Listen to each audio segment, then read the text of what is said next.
И здравейте хора, аз съм Марто и днес ще правим пушка. За целта ще ви трябва един.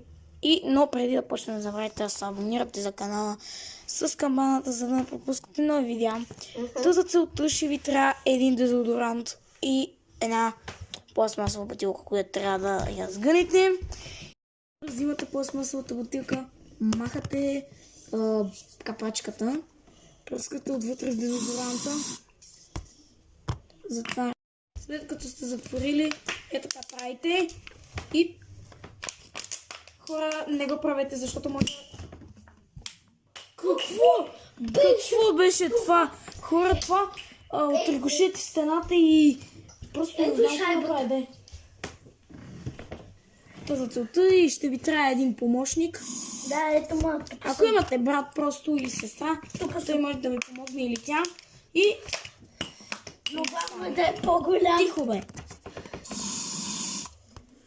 Хора, дим. Аз сме професионалисти на въпроса. Ще гръмне нещо. Затваря! Затваряме. И... Пазете се! Нищо не стана както... Не стана!